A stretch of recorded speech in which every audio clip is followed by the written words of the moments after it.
Welcome to 99th Monkey Liberty News for Friday, February 14th, 2014. And happy Valentine's Day to all of you out there. I don't have any articles about love or the heart or anything like that. I'm guessing that you'll find those somewhere else. But I am starting today with this article from IntelliHub. Reports of loud booms and flashes of light in Texas. And I don't often include news of the weird like this, but just in case this develops into something, I thought I would include this article today. After 2 days, local authorities give an explanation for the earth-shaking explosion that was recently felt in Texas.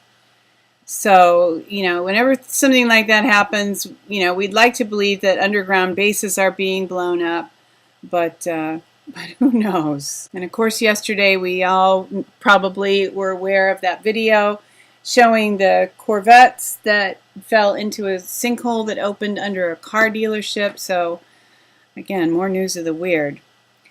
Most of our news is news of the weird, but it's also just the reality that is happening around us. I mean, maybe, 10 years ago, we certainly would have thought something like this was news of the weird, that we would be comparing our government seriously to the Stasi, or an arm of our government. But from blacklisted news, you know who else collected metadata? The Stasi. And, of course, what it's called, they call the data that the NSA draws in about us metadata, and this article just outlines how similar our government is to that mindset of knowing everything and controlling everything. I shouldn't say our government, the U.S. corporate government. Here from Cryptagon.com, more about controlling information and thought. Much of the editing work on Wikipedia is done by bots. Less well known is Wikidata, an information repository designed to share basic facts for use on different language versions of Wikipedia. Wikidata, therefore, plays a crucial role in lubricating the flow of information between these online communities. So I'm sure they're trying to do that. Well, I believe that for the most part Wikipedia is trying to do their best, but you certainly will not get the whole story by visiting Wikipedia. It can be a helpful place to begin research, but like Snopes, not completely reliable. And here from Infowars.com, I mentioned this yesterday. Monopolizing the internet, Comcast gobbles up Time Warner. And Kurt Nimmo here just explores a little bit more of what the implications are of this merger.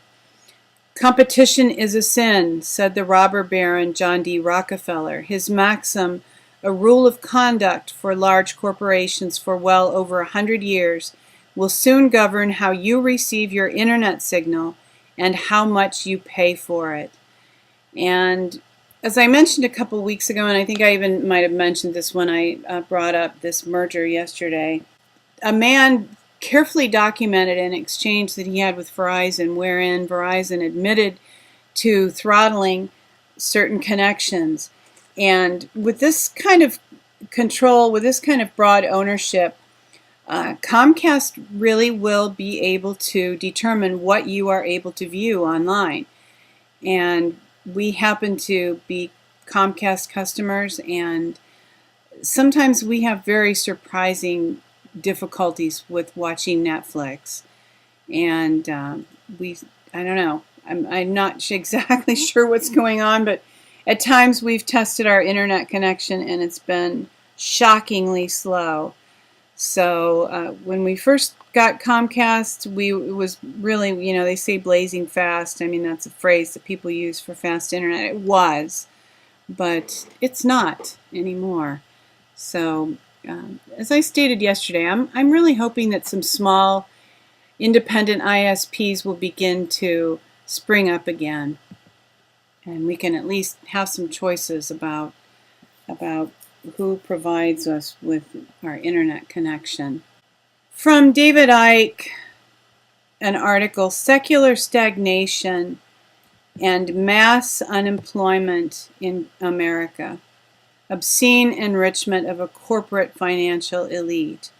And I have this as kind of a companion article to the Comcast Time Warner article, just as a reminder of the degree of control and the statement by Rockefeller that competition is a sin.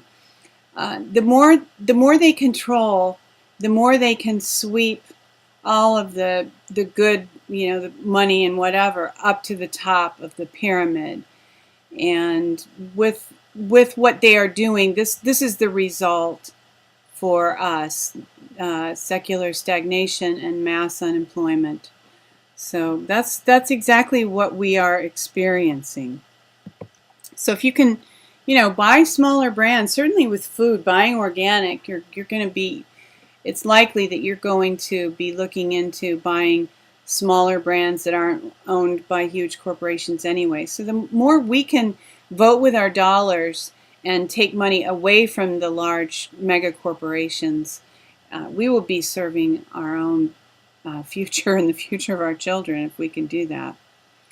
Here from World Truth TV, Snowden uncovers shocking truth behind chemtrails. And this is just some information on chemtrails.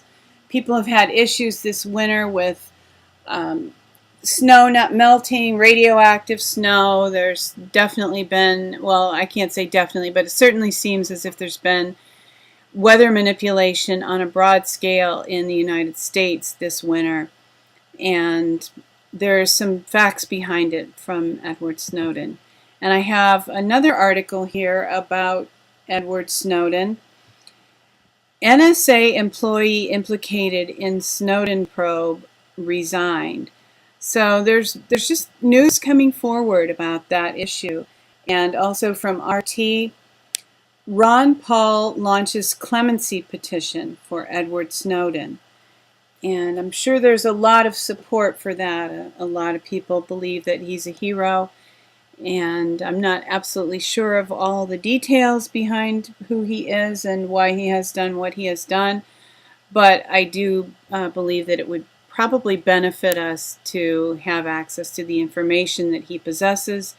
And launching Clemency is a beginning to facilitate the full release of all of his information. Here from RT is just a headline. And this is our good news for the day. Concealed weapon rule in California struck down by appeals court. A federal appeals court struck down California rules on concealed weapons on Thursday, deeming them in violation of the Second Amendment right to bear arms. And interestingly enough, this was the Ninth U.S. Circuit Court of Appeals, who are known for very liberal and sometimes anti-liberty decisions. So this is pretty dramatic good news. And with that bit of good news, I will stop talking and hope that you can enjoy your Valentine's Day weekend. Thanks for tuning in for today's 99th Monkey Liberty News. Weeping may endure for a night, but joy comes in the morning. Hoping that you will love one another, take care, and insist on liberty.